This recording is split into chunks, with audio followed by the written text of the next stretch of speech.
بسم اللہ الرحمن الرحیم۔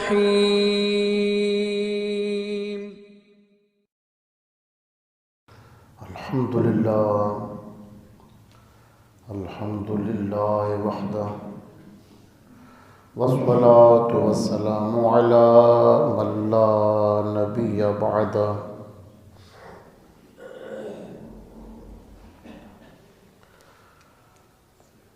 وعلى آلہ وصحبہ دائما ابدا،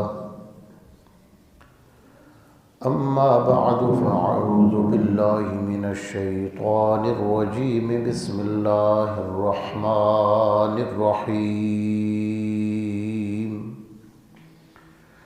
فلما فصل طالوت بالجنود قال ان اللہ مبتلیکم بنہر فمن شرب منہ فلیس منی ومن لم يطعمه فإنه مني إلا من اغترف غرفة بيده فشربوا منه إلا قليلا منهم فلما جاوزه هو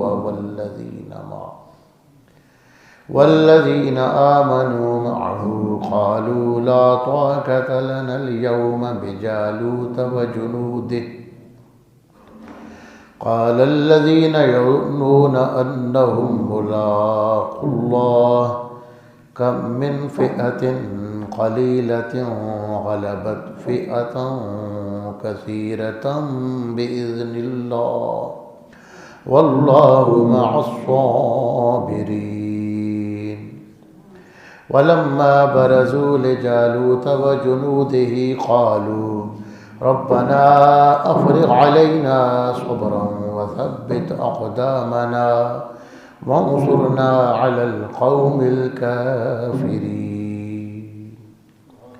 وعزموهم باذن الله وقتل داود جالوت وآتاه الله الملك والحكمة وعلمه مما يشاء ولولا دفع الله الناس بعضهم ببعض لفسدت الأرض ولكن الله ذو فضل على العالمين۔ تلك آيات الله نتلوها عليك بالحق وإنك لمن المرسلين۔ صدق اللہ مولانا العظیم۔ رب اشرح لي صدری ویسر لي امری واحلل عقدۃ من لسانی یفقهوا قولی۔ رب اشرح لي صدری ویسر لي امری واحلل عقدۃ من لسانی یفقهوا قولی۔ رب اشرح لي صدری ویسر لي امری واحلل عقدۃ من لسانی یفقهوا قولی۔ ان اللہ وملائکتہ یصلون علی النبی یا ایھا الذین آمنوا صلوا علیہ وسلموا تسلیما۔ اللہم صل علی سیدنا محمد وعلی آل سیدنا محمد وبارک وسلم علیہ۔ اللہم صل علی سیدنا محمد فی الاولین والآخرین وفی الملأ الاعلی الی یوم الدین۔ اللہم صل علی سیدنا محمد وعلی آل سیدنا محمد وبارک وسلم علیہ۔ تلاوت کردہ آیات مبارکہ کا خلاصہ ترجمہ، خلاصہ مفہوم۔ پھر جب طالوت اپنے لشکروں کو لے کر روانہ ہوئے تو اس نے لشکر والوں سے کہا بے شک اللہ تعالیٰ ایک دریا کے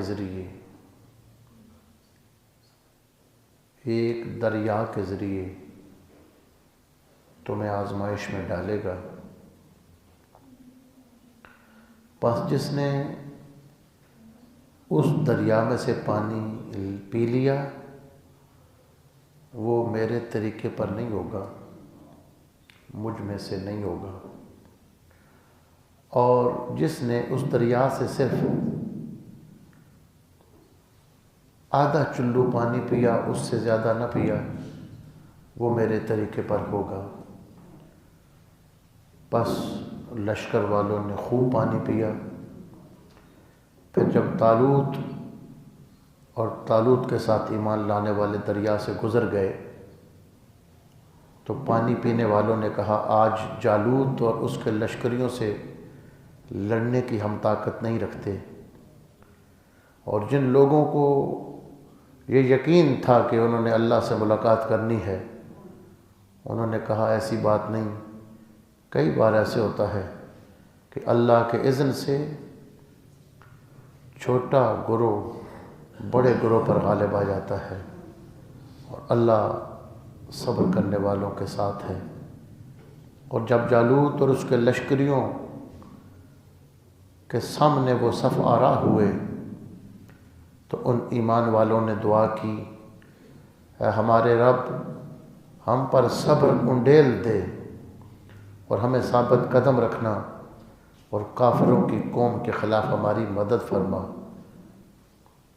سو اللہ کے حکم سے انہوں نے کافروں کو شکست دی، اور داؤد علیہ السلام نے جالوت کو قتل کر ڈالا، اور اللہ نے انہیں سلطنت اور حکمت عطا فرمائی، اور اللہ نے جس چیز کا چاہا انہیں علم عطا فرمایا۔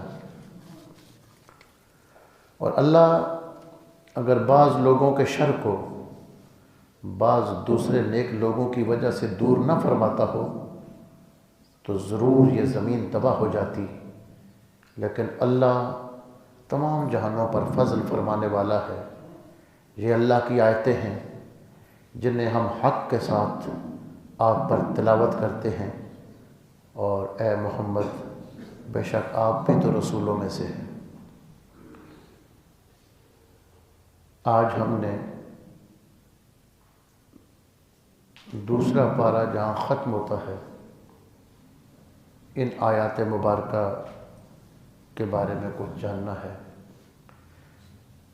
اگلے درس میں انشاءاللہ تیسرے پارے کا درس شروع ہو جائے گا۔ اللہ تعالیٰ نے ان آیات میں اور گزشتہ آیات میں حضور نبی پاک علیہ الصلوۃ والسلام کو ایک تسلی عطا فرمائی۔ آپ صلی اللہ علیہ وسلم کے ظاہری حیات میں آپ کے دور کے بنی اسرائیل وہ طرح طرح کی حجتیں کرتے، آپ کی نبوت پر اعتراض کرتے، تو اللہ رب العزت نے بنی اسرائیل کے ایک نبی کا واقعہ بیان فرمایا کہ اے میرے حبیب یہ آپ کے ساتھ نئی بات نہیں ہے، نبیوں کے ساتھ اسی طرح لوگ حجتیں کرتے رہے ہیں، اور ہم نے ہمیشہ اپنے نبیوں کی مدد فرمائی، اور آپ بھی ہمارے نبی ہیں، آپ بھی ہمارے رسول ہیں۔ تو یہ جو رائے حق ہے اس میں آپ کو بھی مشکلات آئیں گی جس طرح پہلے نبیوں پر آئیں۔ حضرت شموئیل علیہ السلام جناب موسیٰ علیہ السلام کے بعد بنی اسرائیل میں ایک نبی گزرے ہیں۔ ان کی قوم ان سے ضد کرتی تھی۔ بنی اسرائیلیوں کا نظام یہ تھا کہ جو دینی معاملات ہوتے تھے وہ انبیاء کرام چلاتے تھے، پھر انبیاء کرام کے ساتھ بادشاہ ہوتے تھے جو دنیاوی نظام کو چلاتے تھے۔ جو سیاسی اور مذہبی رہنمائی بنیادی طور پر انبیاء کرام کے ہاتھ میں ہوتی تھی۔ تو حضرت شموئیل علیہ السلام سے بنی اسرائیل نے کہا کہ ہمیں کوئی بادشاہ ہمارے لیے مقرر کریں۔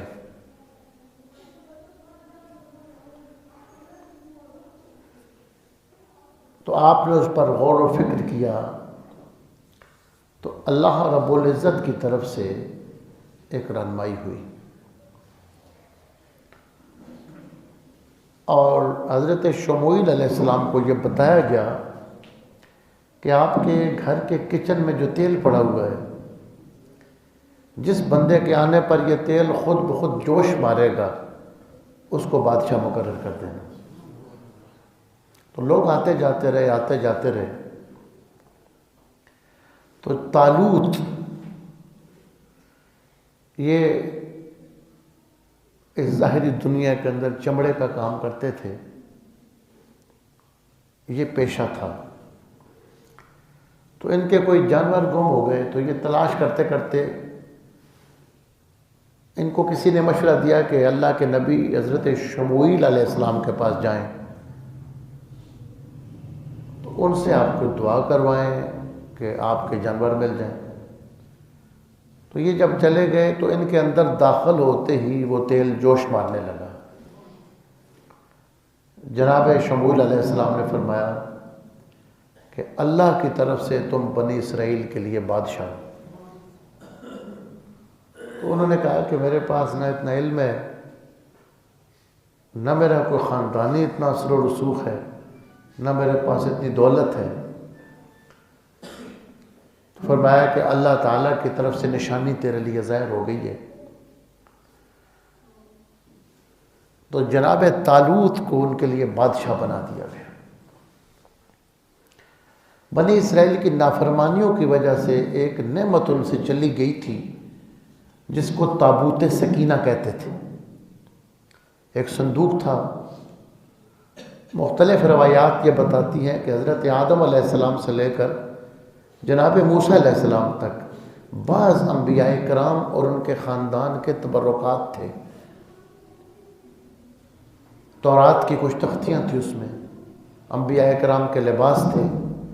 تو بنی اسرائیلیوں کو جب کوئی مشکل آتی تو وہ دعا کرتے تھے کہ اللہ تعالیٰ ان تبرکات، ان نبیوں کے جسم سے لگنے والی چیزوں کی برکت سے اللہ فتح عطا فرمائے، تو ان کو فتح ہو جاتی۔ تو ان کی نافرمانیوں کی وجہ سے قوم عمالقہ نے ان پر حملہ کیا، اور پھر یہ نعمت ان سے چلی گئی۔ اب حضرت طالوت کی یہ ڈیوٹی لگی کہ کسی طریقے سے وہ تابوت سکینہ ان کے لیے واپس لانا ہے۔ تو یہ پچھلی آیات میں بتایا گیا کہ جناب شموئیل نے، جو اللہ کے نبی تھے، فرمایا کہ طالوت تمہارے لیے بادشاہ مقرر کر دیا گیا ہے، اور اس کی بادشاہت کی نشانی یہ ہے کہ وہ تابوت سکینہ فرشتے اٹھا کر تمہارے لیے لے کر آئیں گے، تحملہ الملائکہ۔ قوم عمالقہ اس تابوت کی بے ادبی کر گئے تو ان پر عذاب آ گیا، خود بخود ان کے جسم سے چوہے داخل ہوتے اور دوسری طرف سے نکل جاتے۔ تو ان کو کسی نے کہا کہ یہ جو تابوت ہے اس کو کسی جانور پہ رکھ کے رخصت کر دو۔ تو انہوں نے ایک جانور کے اوپر وہ تابوت رکھا، تو وہاں سے فرشتے اٹھا کر واپس بنی اسرائیل کے پاس لے آئے۔ جو قرآن مجید ہے، تحملہ الملائکہ، فرشتے اس کو اٹھا کر لائیں گے۔ تو جناب طالوت جب وہ لے آئے تو آپ کی قوم عمالقہ کے ساتھ جنگ ہونی تھی، تو اپنے ساتھیوں کو ساتھ لیا کہ ہم نے قوم عمالقہ کے ساتھ جا کر جہاد کرنا ہے، ان کفار کے ساتھ۔ تو ہزارہا تعداد میں آپ کے ساتھ لوگ تھے۔ تو آپ نے فرمایا کہ تمہارے لیے ایک آزمائش آئے گی، تمہیں پیاس تو ہوگی، لیکن راستے کے اندر ایک دریا آئے گا، کسی نے سیر ہو کر اس سے پانی نہیں پینا، اپنی پیاس کو جانے کے لیے مانے طرف غرفتم بیدے، ایک چلو پانی پی سکتے ہیں۔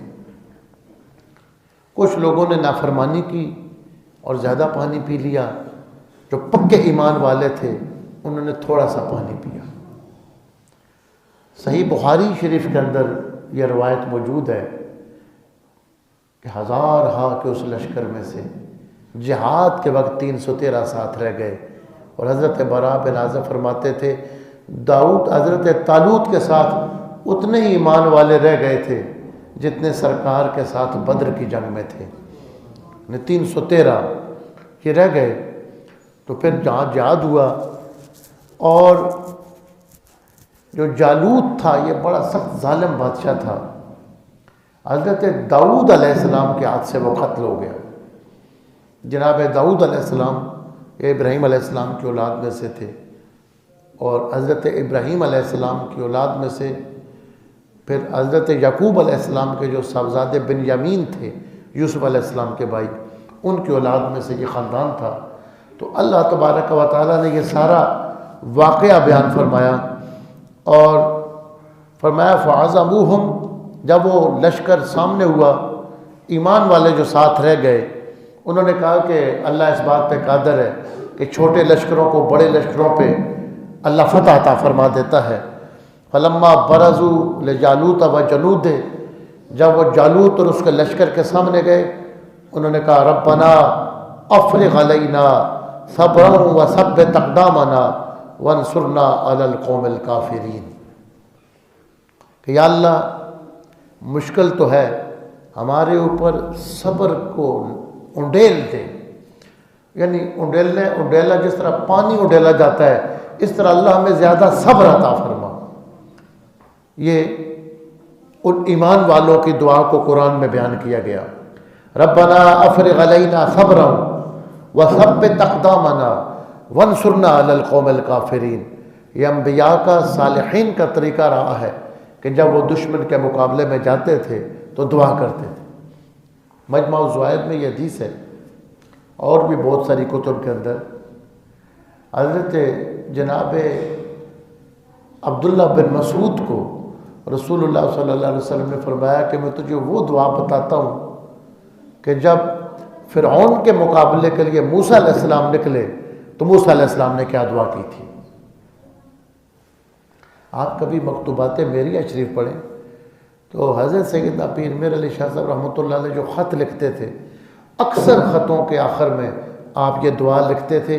یہ وہ دعا تھی جو موسیٰ علیہ السلام نے یہ دعا کی تھی جب فرعون کے مقابلے کے لیے نکلے، اور اس دعا کی برکت سے اللہ نے دریا میں سے ان کے لیے خشک راستے بنا دیے تھے.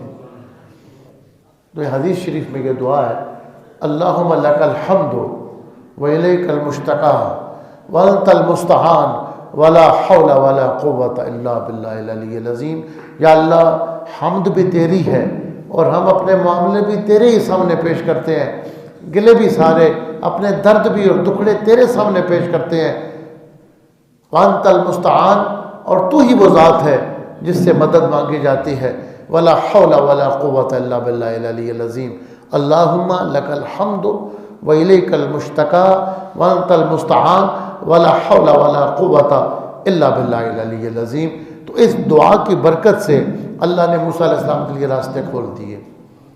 اسی طرح نبی پاک علیہ السلام بدر کی جنگ میں آپ دیکھیں تو ساری رات دعا کرتے رہے. آپ نے اتنی دعا کی کہ حدیث میں آتا ہے کہ جناب ابو بکر صدیق رضی اللہ تعالیٰ عنہ بول اٹھے اور کہنے لگے حسبک مناشدتک ربک یا رسول اللہ. یا رسول اللہ بس بھی کر دیں، آپ نے اپنے رب سے بہت التجائیں کر لی، آپ نے اپنے رب سے بڑی سرگوشیاں کر لی ہیں، بڑی دعائیں کر لی ہیں، بڑی مناجات کر لی ہیں.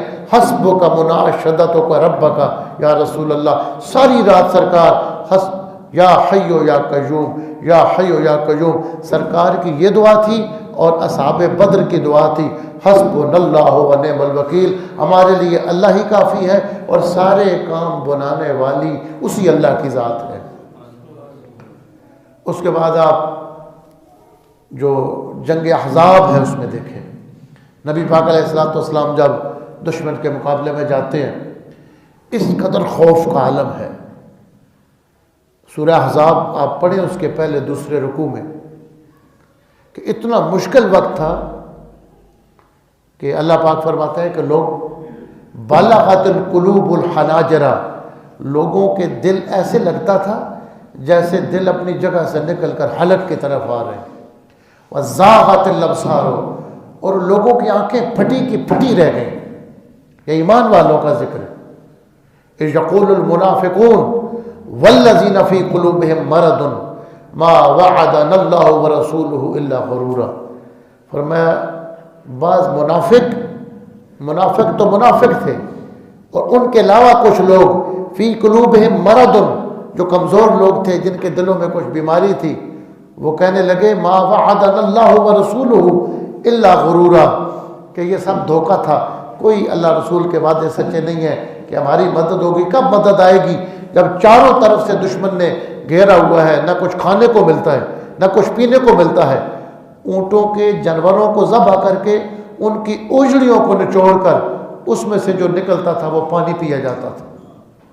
ایسے مشکل حالات تھے۔ احزاب کی جنگ میں خوف کا عالم تھا۔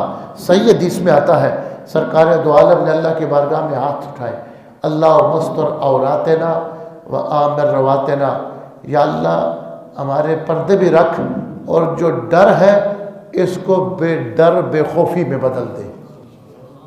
تو اس پہ قادر ہے کہ جو لوگوں کے دلوں میں ڈر ہے، ڈر نکل جائے اور یہ دلیر ہو جائے۔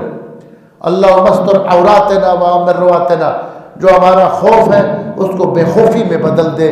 یہ دعا اتنی مجرب ہے۔ اگر بعض اوقات بعض لوگوں کو ویسے ایک خوف سا رہتا ہے، ایک ڈر سا رہتا ہے، ایک جھجک سی رہتی ہے، گھر سے باہر گئے تو یہ ہو جائے گا، بچہ اسکول چلا گیا تو وہ پتہ نہیں کیا ہو جائے گا، راستے سے لوگ اٹھا کے لے جائیں گے۔ سواری پہ جاتے ہوئے ایک خوف اور ہراس کا عالم ہو، جو خوف و ہراس کا شکار ہو، حضور کی یہ صحیح حدیث کی دعا جب پڑھتا ہے اللہ اس کے خوف و ہراس کو دور فرما دیتا ہے۔ اللہ مستر عوراتنا و آمر رواتنا، یا اللہ ہمارے جو پردوں والی جگہ ہیں ان پہ پردہ ڈال دے، یعنی ہمارے پردے رکھنا، وستر عورات و عامر رواتنا، اور یا اللہ جو ہمارے خوف ہیں ان سے ہمیں امن دے دے، یعنی جو خوف ہے اس کو بے خوفی میں بدل دے۔ تو یہ رسول پاک کی دعا ہے۔ ایسے ہی مجمع الزوائد کے اندر یہ صحیح حسن درجے کی حدیث ہے، یہ بڑی اہم روایت ہے مجمع الزوائد میں طبرانی شریف کی۔ ایک صحابی ایک جنگ میں دشمن کے سامنے کھڑے ہوئے اور انہوں نے دعا فرمائی، اور دعا فرمانے کے بعد یہ فرمایا کہ میں نے رسول اللہ صلی اللہ علیہ وسلم سے سنا تھا کہ جب ایک بندہ مومن دعا کرے اور باقی مسلمان اس کی دعا پر آمین کہہ دیں تو اللہ ان کی دعاؤں کو قبول فرماتا ہے۔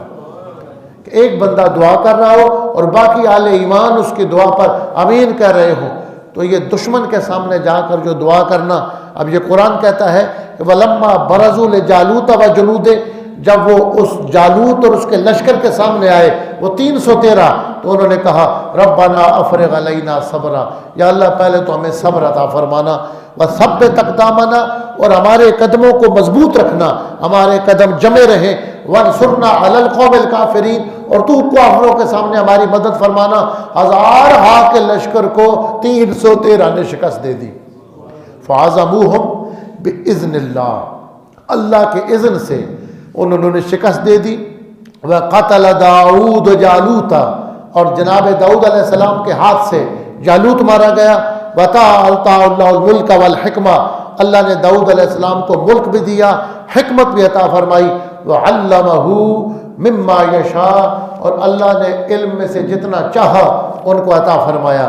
وَلَوْلَا دَفْعُ اللَّهِ النَّاسِ، فرمایا کہ اللہ کا ایک نظام ہے کہ اللہ تعالیٰ شر والوں کے شر کو دور کرنے کے لیے خیر والے لوگ پیدا فرما دیتا ہے۔ لولا دفع اللہ الناس بعضهم ببعض، اللہ اگر بعض لوگوں کے شر کو بعض دوسرے لوگوں کے ذریعے اگر دفع نہ کرے، اور شر والوں کے شر کو مٹانے کے لیے اللہ اگر نیک لوگ پیدا نہ کرے، لفسدت الارض، تو زمین کا نظام خراب ہو جائے، یہ زمین کا نظام تباہ ہو جائے۔ لیکن اللہ کا طریقہ یہ ہے کہ بروں کی برائی کو مٹانے کے لیے اللہ اچھوں کو پیدا فرما دیتا ہے۔ اس کی مختلف صورتیں ہیں کہ اللہ تبارک و تعالیٰ کس طرح نیک لوگوں کے ذریعے برے لوگوں کے پیدا کیے ہوئے شر کو اللہ تبارک و تعالیٰ دور کرتا ہے۔ ان میں سے ایک یہ ہے کہ اللہ تعالیٰ علماء، صالحین اور نیک لوگوں کے ذریعے برے لوگوں کی برائیوں کو دور فرماتا ہے۔ وہ اللہ کے دین کی تبلیغ کرتے ہیں، لوگوں کو برائیوں سے روکتے ہیں۔ اس کے علاوہ دیگر احادیث مبارکہ کے اندر نیک لوگوں کی برکت سے جو اللہ تبارک و تعالیٰ لوگوں پر آنے ہوئے عذاب کو ٹال دیتا ہے، اس کا بیان ہوا ہے۔ حدیث شریف میں آتا ہے کہ اللہ تبارک و تعالیٰ لوگوں کا جب رویہ، ان کے گناہ، ان کی معصیت اور نافرمانیوں کو دیکھتا ہے تو ایسے حالات پیدا ہو جاتے ہیں کہ ان پر عذاب آ جائے، اور عذاب آنے والا ہوتا ہے تو اللہ فرماتا ہے میں ان لوگوں کو دیکھتا ہوں جو صرف میری رضا کی خاطر ایک دوسرے سے محبت کرتے ہیں۔ میں ان لوگوں کو دیکھتا ہوں جو سحری کے وقت اٹھ کر استغفار کرتے ہیں، اور میں ان لوگوں کو دیکھتا ہوں جو رات کے اندھیروں میں اٹھ کر میری مسجدوں کی طرف جاتے ہیں تو میں آنے والے عذاب کو ٹال دیتا ہوں۔ اللہ تبارک و تعالیٰ کا یہ نظام ہے کہ اللہ تبارک و تعالیٰ نیک لوگوں کی وجہ سے اللہ تعالیٰ کئی لوگوں کے عذاب کو ٹال دیتا ہے۔ امام ابن ابی جریر نے یہ روایت نقل کی ہے، اور امام جلال الدین سیوطی رحمۃ اللہ علیہ تفسیر در منصور میں، کہ رسول اللہ صلی اللہ علیہ وسلم نے فرمایا کہ اللہ تعالیٰ ایک نیک مسلمان کی وجہ سے اس کی اولاد، اس کی اولاد کی اولاد اور اس کے پڑوسیوں کی بھی اصلاح فرما دیتا، اور اللہ تعالیٰ ایک نیک بندے کی وجہ سے اس کی اولاد، اس کی اولاد کی اولاد اور اس کے ارد گرد رہنے والوں کی بھی حفاظت فرماتا ہے۔ یعنی اللہ تعالیٰ کا یہ نظام ہے کہ اللہ تعالیٰ نیک لوگوں کی وجہ سے دوسرے لوگوں کے عذاب کو دور فرما دیتا ہے۔ امام طبرانی نے معجم کبیر میں حضرت عبادہ بن صامت رضی اللہ تعالیٰ عنہ سے روایت کیا کہ رسول اللہ صلی اللہ علیہ وسلم نے فرمایا میری امت میں 30 ابدال ایسے لوگ ہوتے ہیں، ان کی وجہ سے زمین قائم ہے، انہی کے وسیلہ سے تم پر بارش ہوتی ہے، اور انہی کے وسیلہ سے تمہاری مدد کی جاتی ہے۔ اور مشکوٰۃ شریف کے اندر یہ حدیث ہے، آپ صلی اللہ علیہ وسلم یہ دعا فرماتے تھے کہ یا اللہ جو سعالیق المہاجرین ہیں، ہجرت کر کے جو لوگ آئے ہیں، ان میں جو مفلس مسکین لوگ ہیں ان کی وجہ سے دوسروں کی مدد فرما دے۔ کہ اللہ تعالیٰ سعالیق المہاجرین، جو ان میں سے سالوک کہتے ہیں جس بندے کے پاس کوئی چیز کھانے پینے کے لیے نہ ہو، اپنا خرچہ پانی نہ ہو، ایسے لوگ مہاجرین میں سے تھے، فرمایا یا اللہ ان کی برکت سے باقی مسلمانوں کی مدد فرما دے۔ تو یہ اللہ تبارک و تعالیٰ کا نظام ہے۔ فرمایا کہ لولا دفع اللہ الناس بعضهم ببعض، اللہ تعالیٰ اگر لوگوں کو بعض لوگوں کی وجہ سے شر لوگوں کا نفع نہ کرے لفسدت الارض، تو زمین میں فساد آ جائے۔ ولیکن اللہ ذو فضل علی العالمین، لیکن اللہ بڑے فضل والا ہے، عالمین پہ فضل کرتا ہے۔ برائی کرنے والے جب برائی پیدا کرتے ہیں، شر کرنے والے جب شر پیدا کرتے ہیں، اللہ ایسے خیر والے لوگ پیدا کر دیتا ہے جن کی وجہ سے ان کا شر دور ہو جاتا ہے۔ آپ صلی اللہ علیہ وسلم نے فرمایا کہ میری امت کے اندر ہر 100 سال کے بعد ایسے لوگ پیدا ہوں گے کہ دین کے اندر جو 100 سال کے اندر لوگ گڑبڑ کریں گے وہ اس کو دور کر کے اصل شکل میں دین لوگوں کے سامنے پیش کریں گے۔ یہ صحیح حدیث ہے ابو داؤد میں، ان اللہ لا یبعث لہذا الامت علی رأس کل سنۃ من یجدد لہا دینہا۔ اس میں ضروری نہیں ہے کہ ایک ہی بندہ ہو، 2 بھی ہو سکتے ہیں، 3 بھی ہو سکتے ہیں، 4 بھی ہو سکتے ہیں۔ ہر صدی میں ایک ہی مجدد ضروری نہیں ہے۔ میرے حضرت صاحب سے کسی نے پوچھا کہ ایک صدی میں 2 مجدد آ سکتے ہیں؟ فرمایا ایک وقت میں کئی نبی رہے ہیں تو مجدد کیوں نہیں آ سکتے؟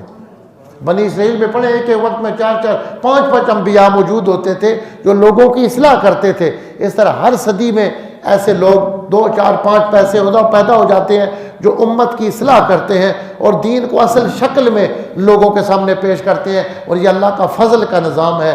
فرمایا تلک آیات اللہ ہے۔ چونکہ حضور علیہ الصلوۃ والسلام کو اپنے دور کی مشکلات تھیں تو پچھلے نبیوں کی اور ان کی جماعتوں کی مدد کا ذکر کر کے فرمایا تلک آیات اللہ نتلوها علیک بالحق، ہم بڑی حقانیت اور سچائی کے ساتھ آپ کے سامنے کی چیزیں اس لیے بیان کر رہے ہیں کہ وَإِنَّكَ لَمِنَ الْمُرْسَلِينَ، آپ بھی تو رسولوں میں سے ہیں، مشکلات آپ پر بھی آئیں گی، آپ کے غلاموں پر بھی آئیں گی، حجتیں لوگ آپ سے کریں گے، جس طرح پہلے بھی حق کی فتح ہو رہی ہے، اب بھی اللہ تعالیٰ آپ ہی کو فتح عطا فرمائے گا۔ یہ دوسرے پارے کی آخری رکوع پورا ہوا ہے۔